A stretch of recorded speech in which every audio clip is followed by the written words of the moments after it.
Mana ahli Pak Prof. Asrun? Di podium, Pak. Silakan. Waktunya dia untuk paparan bisa 15 menit karena ini kan jatah untuk 2 perkara ya. 10-15 menit, nanti dilanjut dengan tanya jawab, waktunya sekitar 10 menit. Silakan.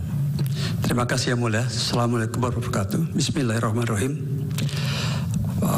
Bapak Ketua Mahkamah Konstitusi, para hakim Mahkamah Konstitusi, saudara pemohon atau kuasa hukumnya, pimpinan Bawaslu, pimpinan KPU, serta tim hukum Paslon 02. Pertama-tama saya ingin memberikan klarifikasi terhadap pernyataan dari saudara Magdir Ismail, senior saya, bahwa langsung saja, Pak. Oh, langsung saja. Tadi sudah diselesaikan oleh hakim. Ya.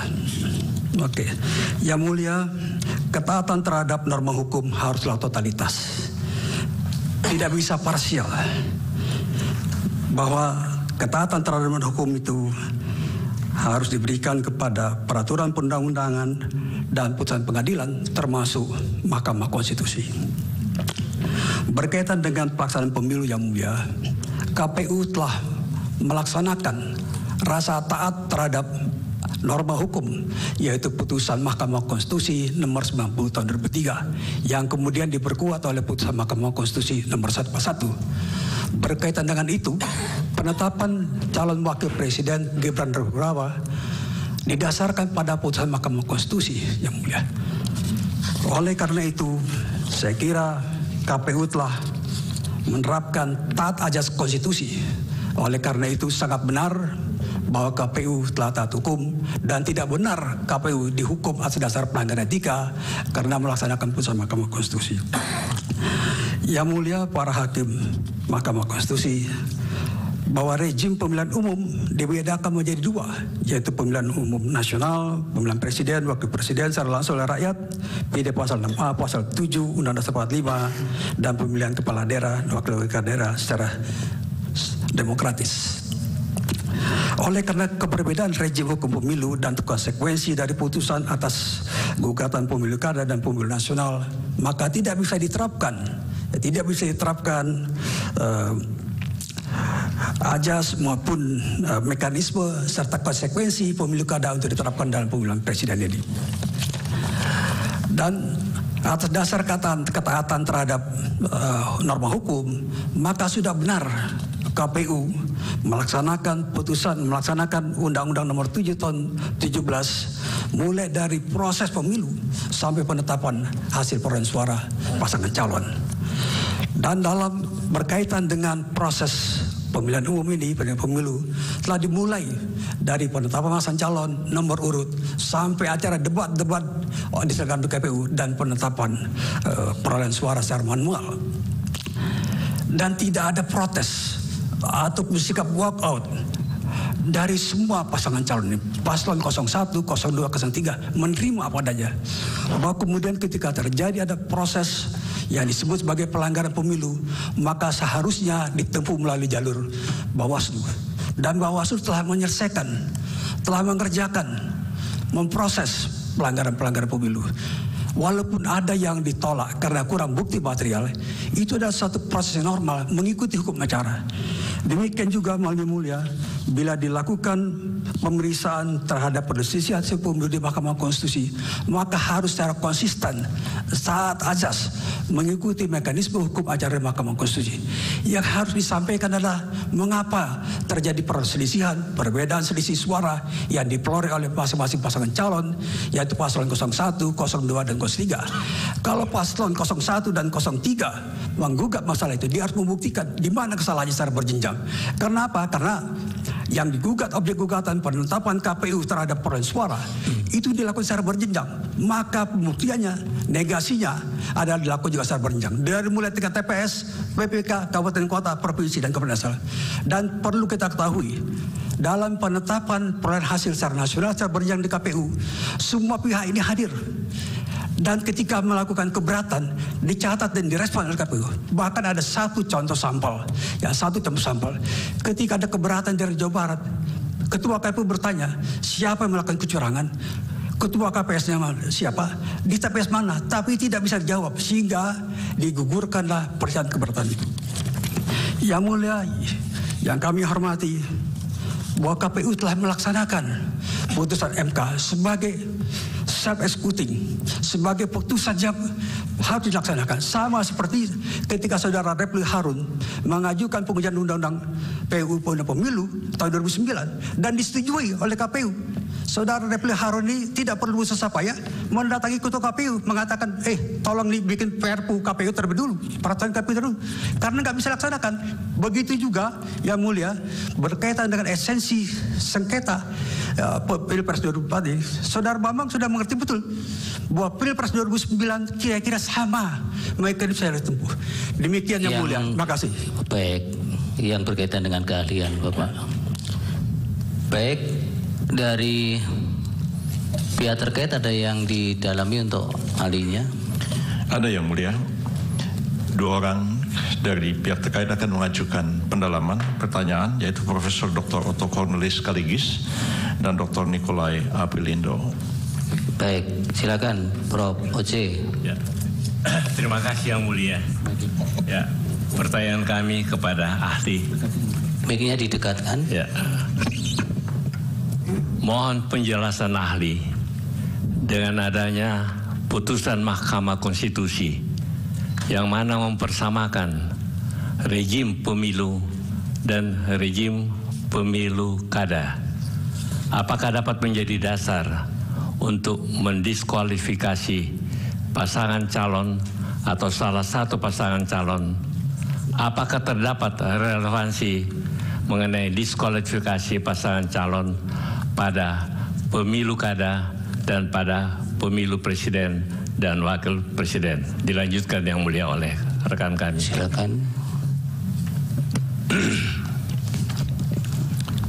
Saudara ahli,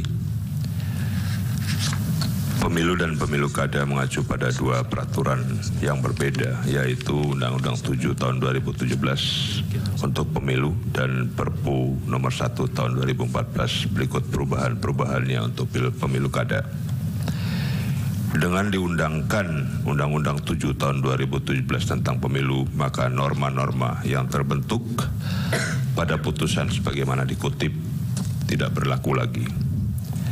Adanya perbedaan rejim antara pemilu dan pemilu kada. Akan ada kekosongan kekuasaan dan kekacauan tata negara jika dilakukan pemungutan suara ulang calon presiden dan wakil presiden 2024. Kalau kita lihat dari permohonan paslon 01 didalilkan adanya pengkhianatan terhadap konstitusi, pelanggaran asas bebas, jujur, dan adil, dan bahkan disebut juga ada tindakan dilakukan terukur. Namun penjabarannya tidak jelas atau obskur.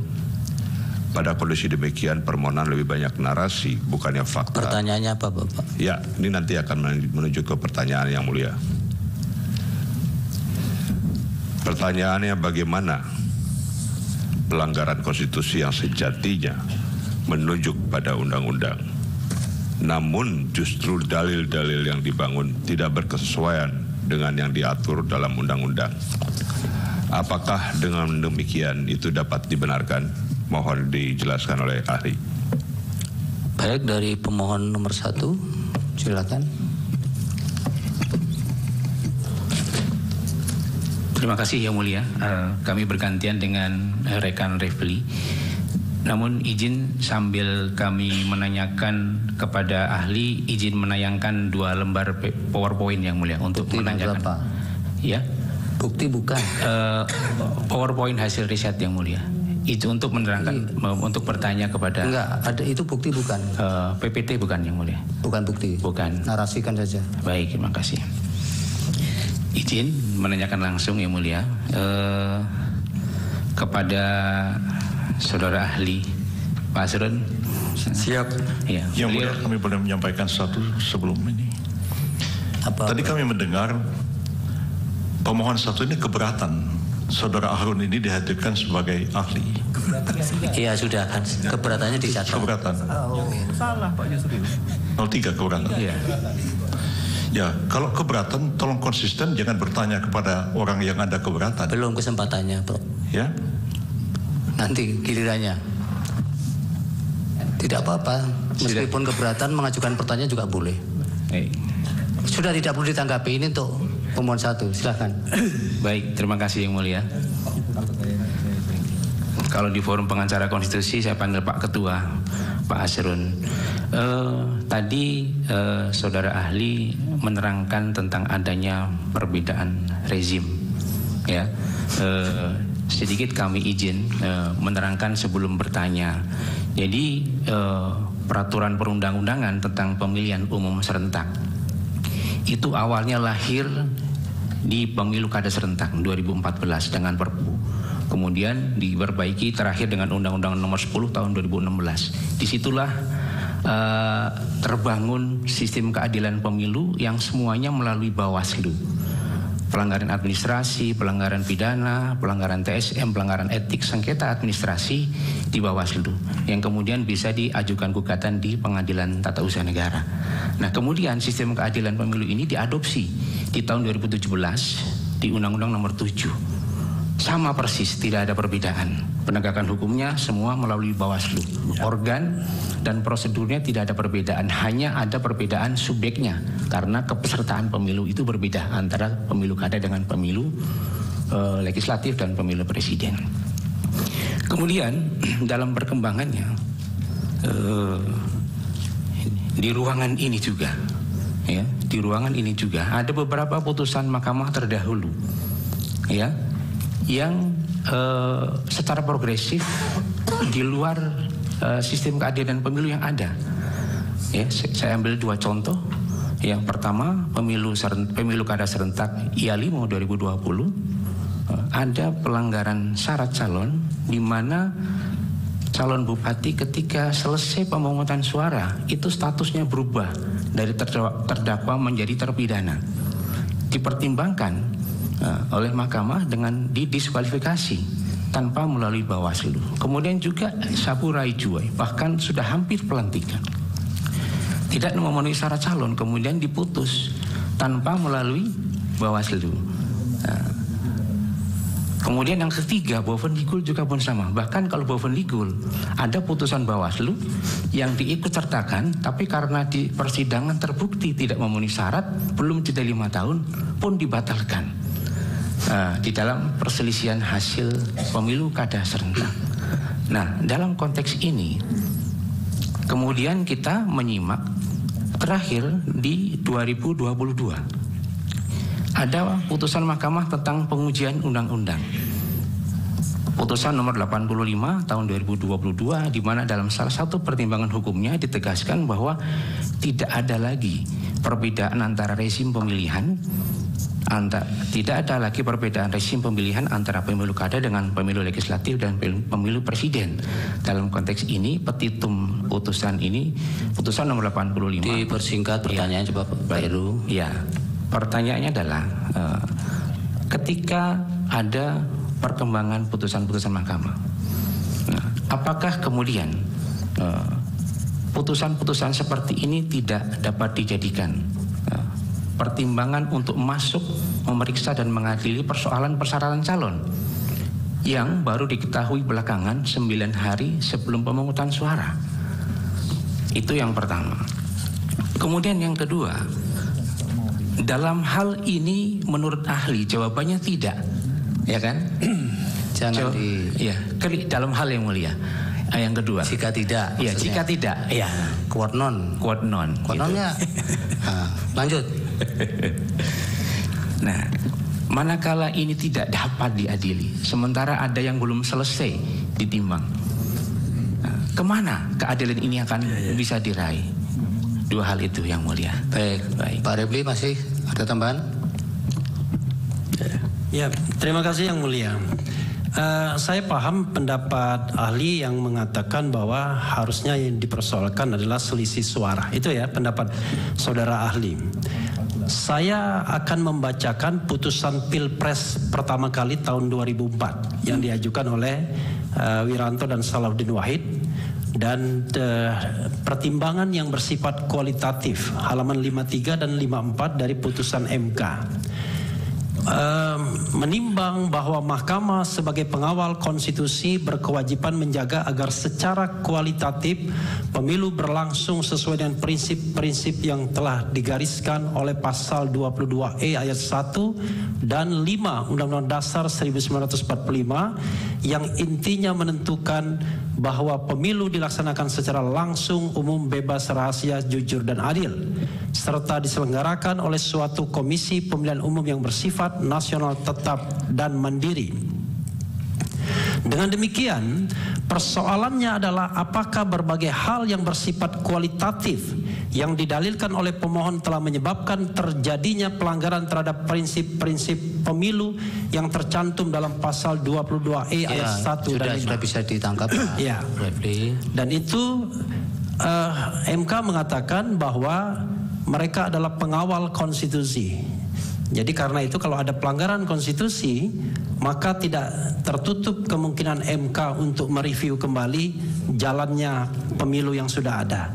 Nah, apakah saudara ingin mengatakan bahwa pertimbangan hukum MK tahun 2004 itu salah? Itu pertanyaan saya.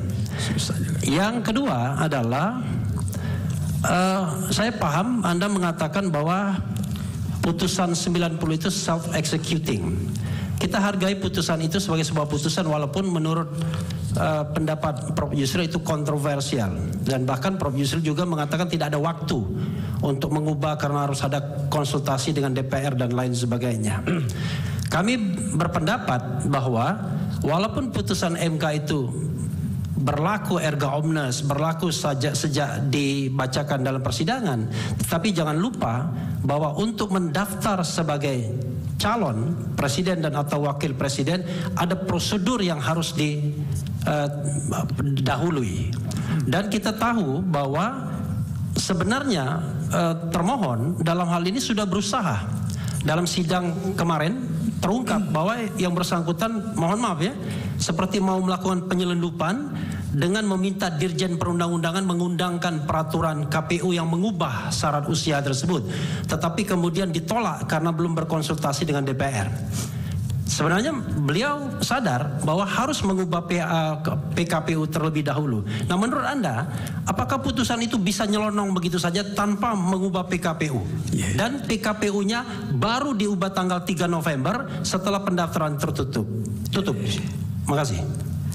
Dari pemohon 2. Yang mulia, kami punya beberapa pertanyaan, tapi karena kami sudah menyatakan keberatan kami terhadap ahli, kami tidak akan mengajukan pertanyaan. Keberatan Prof. Yusril dicatat, tapi hakim membolehkan kok. Kami ingin konsisten dengan pernyataan. Silakan. Terima kasih. Pihak termohon. Ada pertanyaan? Cukup. Bawaslu dari meja hakim. Silakan, Yang Mulia. Baik, terima kasih Yang Mulia Pak Ketua. Terima kasih ahli untuk keterangannya. Saya ingin menindaklanjuti pertanyaan dari Pak Refli tadi. Berkaitan dengan putusan MK yang kita tahu tidak saja bersifat erga omnes, tetapi juga self-executing yang akan dilaksanakan sebagaimana dalam adresat putusan itu. Nah, dalam kaitan putusan 90 PKPU ada putusan MK yang harus berkonsultasi dengan DPR. Tapi pada masa itu dalam fakta persidangan itu dinyatakan bahwa DPR pada waktu itu masih reses. Kemudian KPU mengeluarkan surat edaran. Pertanyaannya adalah apakah surat edaran itu bisa dijadikan sebagai pegangan pengganti sebelum PKPU itu dirubah? Itu saja. Terima kasih. Silakan Pak Andi Asrun dijawab singkat-singkat saja. Terima kasih Yang Mulia. Terima kasih atas segala pertanyaan yang disampaikan kepada saya. Perkenankan saya menjawab pertanyaan satu persatu. Mudah-mudahan bisa dijawab. Jadi Saudara Heru ya, pertanyaan pertama terkait dengan pemilu dan pemilu kada. Dari pihak terkait dulu. Dari pihak terkait ya, saya lupa saya. Ya, saudara pihak terkait ya, Profesor Oce Kaligis. Ya, terkait dengan persoalan pemilu dan pemilu kada. Memang sejak awal ya, rahim amandemen konstitusi, rahim amandemen Undang-Undang Dasar 45 itu membedakan, tidak masukkan Prof. Oce. Pemilu kada, pemilu kepala daerah ke dalam sistem pemilu nasional dibedakan. Dikatakan pemilihan kepala daerah dilakukan secara demokratis. Demokratis bisa melalui DPRD secara langsung, kemudian dilakukan pemilihan secara langsung. Sejak awal sejarahnya beda. Jadi oleh karena itu tidak bisa bedakan. Kemudian juga ada putusan MK, ya, putusan Mahkamah Konstitusi. Saya kutip di putusan MK. Ya. Yaitu putusan 97. PU 11 2013. Ini sangat prinsipal sekali dan selalu saya tahu menjadi perdebatan di Mahkamah Konstitusi. Apakah pemilu kada itu masuk rejim pemilu dan bagaimana penanganan sengketa pemilu. Bahwa putusan ini mengatakan itu inkonstitusional walaupun sudah dirubah oleh kemudian. Tetapi sejatinya dalam rahim Mahkamah Konstitusi mengatakan kita keluarkan ini pemeriksaan sengketa pemilu, biarkan dibentuk oleh pengadilan khusus. Mari kita jadikan Mahkamah Konstitusi sebagai peradilan undang-undang, biar marwah kenegarawan itu lebih tinggi, lebih melekat. Itu jawaban saya yang secara itu. Kemudian soal penetapan hasil ya, misalnya ada putusan pemilu kada ingin diterapkan dalam kasus pemilu presiden. Saya kira dari ajasnya saja, dari lahirnya rahim ide pemilu kada itu berbeda dengan pemilu nasional dan implikasinya beda. Bayangkan kalau tiba-tiba semuanya dirubah, diulang secara total, mulai dari mana? Dan ada satu lagi yang menurut saya ada satu keanehan ketika ada permintaan untuk mencoret hanya Gibran Rakebumi sebagai cawapres. Bagaimana mencari pengganti Gibran ini untuk mendampingi Pak Prabowo Subianto sebagai paslon calon presiden 02. Ini pertanyaan-pertanyaan yang seolah-olah tidak mau dijawab, seolah-olah dibiarkan begitu saja. Sekali lagi, penetapan Gibran berdasarkan putusan Mahkamah Konstitusi adalah konstitusional. Kalau Anda keberatan terhadap Mahkamah Konstitusi, bukan terhadap produk KPU. Dan sekaligus saya jawab pertanyaan Repli ya, bahwa memang ada persoalan yang dalam pemilu kada. Saya berikan contoh ekstrim Pak Repli, Pak Bambang ya, terkait dengan pemilu kada Bengkulu Selatan 2008. Itu sangat ekstrim kondisinya. Seorang yang pernah dihukum penjara karena terlibat pembunuhan cinta segitiga dihukum 7 tahun. Namanya beda. Nama di KTP, nama di kampung, nama di kampus beda. Nama aslinya adalah Dirban Mahmud. Tapi nama di KTP, nama di kampus, Robi namanya, supaya lebih keren karena tinggal di kota. Ya. Tapi oleh mahkamah digali kebenarannya itu karena situasi ekstrim sekali. Dicari data tidak ada. Didapatkan keterangan ahli bahwa betullah sinonima persamaan antara orang yang bernama Dirban Mahmud dan orang bernama Robi. Itu kondisi ekstrim, Pak. Ya, diulang. Tapi ini Pak Gibran ini bukan narapidana, bukan kriminal. Dia mendapat legalitas dari Mahkamah Konstitusi dan itu biasa. Kalau seorang merasa itu sudah tidak usah diulang-ulang. Ya. Pertanyaan pihak terkait Pak Niko tadi jawab dulu. Yang mana Pak? Dari penanya dua pihak terkait. Oh, pihak terkait. Yang pertama Pak Oce kan sudah dijawab. Ya. Yang pertanyaan Pak Niko satunya. Oh ya. Soal ini pertanyaan kedua tentang beda pemilu kada dengan pemilu nasional. Kira-kira gitu Pak ya. Pertanyaan saya singkat-singkat bisa diulang Pak. Pertanyaan saya, bagaimana pelanggaran konstitusi yang sejatinya menunjuk pada undang-undang namun justru dalil-dalil yang dibangun tidak berkesesuaian dengan yang diatur dalam undang-undang? Apakah dengan demikian dapat dibenarkan? Saya kira sesuai dengan Undang-Undang Nomor 7 Tahun 2012, perselisihan di Mahkamah Konstitusi adalah perselisihan hasil perolehan suara. Tapi bukan sekedar suara itu. Bagaimana suara itu diperoleh dan kemudian apakah terjadi pengurangan? Di mana terjadi pengurangannya? Apakah di Sumatera Barat atau di Aceh? Itu harus dibuktikan secara matematis. Tapi bukan sekedar menjadi mahkamah kalkulator. Ini ajas betul Itu soal keadilan. Kenapa suara ditaruh di ujung? Karena ini persoalan kedaulatan rakyat, refleksi kedaulatan rakyat. Rakyat memberikan suara sebagai satu kontrak sosial, sebagai mengatakan adalah Jean Rousseau. Tidak bisa diterapkan, Pak. Dari sejak awalnya rahimnya beda. Mudah-mudahan terjawab, Pak. Ya, yang dari Pak Heru. Pak Heru, oke.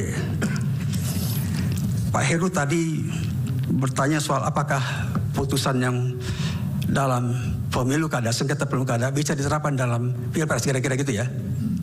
Saya bilang nggak bisa. Kenapa? Karena implikasinya sekali lagi, ya sejarah asal muasalnya beda. Implikasinya ada mengerti, ya. Kalau saya suruh ulang secara langsung, kenapa suruh ulang langsung? Menggugurkan, pertama-tama diminta menggugurkan Gibran. Ya, hanya Prabowo bertanding, dicari gantian. Ini tidak sesuai dengan sistem hukum. Ini pendapat yang tidak berdasar hukum. Kemudian kalau Pak Prabowo misalnya dan Gibran diskualifikasi, putusan MK tidak mengenal diskualifikasi, tidak mengenal diskualifikasi. Silakan lihat, kaji. Saya sudah meneliti persoalan ini dan sudah menulis 17 buku tentang ini. Jadi saya ngerti itunya. Jadi nggak bisa, Pak. Ya. Kemudian terjadi perkembangan, ya perkembangan tentang apakah perkara itu datang dari pilkada segala macam. Saya lihat sekali lagi, Pak, ya sekali lagi sejatinya mahkamah ini, mahkamah ya dilihat dari putusan-putusan dan kemudian sejarah perdebatan putusan MK, mahkamah ini ingin menyampingkan kok, mengeluarkan pemeriksaan sengketa pemilu keluar dari MK agar MK konsisten mengadili hanya perkara perundang-undangan. Itu Pak, jadi tidak selamanya misalnya perkembangan kemudian ingin diterapkan. Itu tahun berapa? Kembali pada Mas Bambang, bahwa putusan 2019 Pak, itu jelas menggarisbawahi bahwa sengketa proses di Bawaslu, di MK-nya. Saya kira itu jelas Pak. Saya kira mudah-mudahan sudah terjawab Mas Bambang. Oh, yang kedua belum. Mas Heru ya. Yang quote non tadi. Ya, quote non itu. Kira-kira itu jawabannya. Bukan, seandainya tidak bisa. Kan tadi ahli ternyata menerangkan tidak bisa di Mahkamah Konstitusi. Kemana keadilan itu bisa dimohonkan penyelesaiannya? Nah, itu soal nanti Pak. Itu soal politik hukum. Ya, nggak bisa dibahas sekarang. Perlu rapat dulu DPR yang baru ini dengan pemerintah Presiden Prabowo Gibran. Ya, yang pertanyaan Pak Repli, jawab.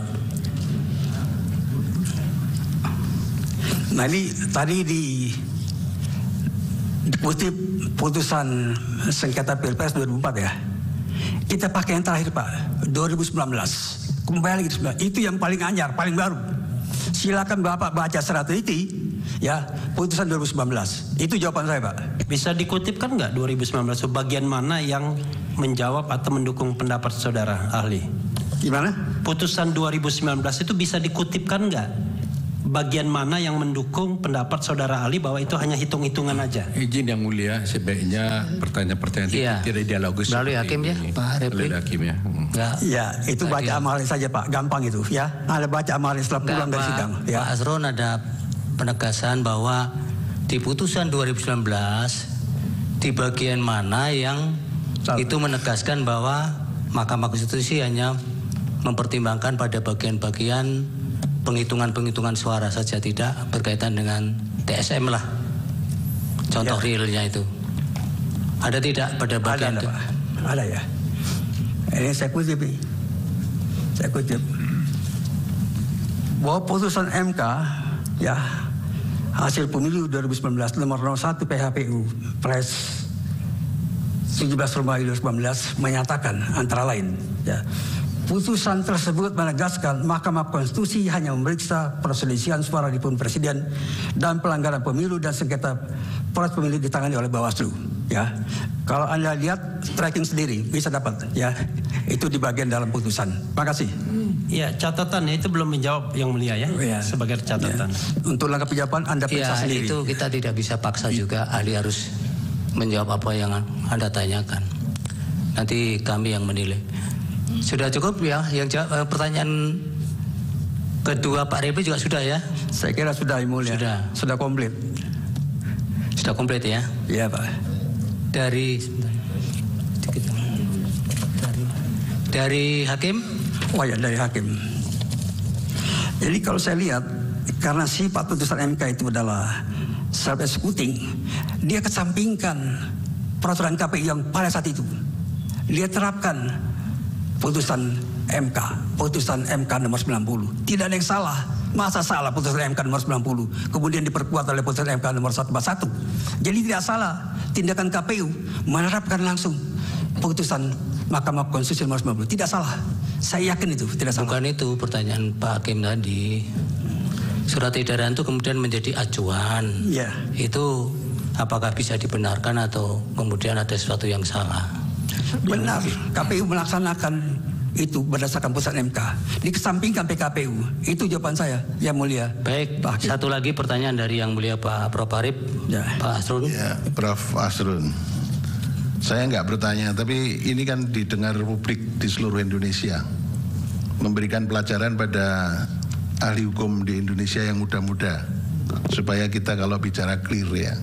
Saya pengen tidak bertanya, tapi pengen mohon untuk bisa dicermati bersama-sama sebagai pelajaran kepada seluruh masyarakat Indonesia. Begini Pak Asrun, di dalam halaman 5 makalahnya Prof. Asrun itu ditulis begini: putusan Mahkamah Konstitusi bersifat self-executing. Memang secara teoretik Pak Asrun sudah baca disertasinya Pak Marwarar kan? Baca Yang Mulia. Ya, kebetulan itu di Undip, Ya, saya ikut waktu itu ujiannya. Ya, karena saya juga waktu itu jadi dekan, jadi saya tahu persis. Ya, jadi putusan Mahkamah Konstitusi itu bersifat self-executing dan ada yang non-self. Nah, Pak Arsul bisa memasukkan ini sebagai self-executing. Ya. Itu tidak masalah, ya. Karena guru besar itu berpendapat salah, siapa tahu nanti 10 tahun lagi malah jadi teori baru kan begitu kan. Jadi tidak masalah sebetulnya. Ya.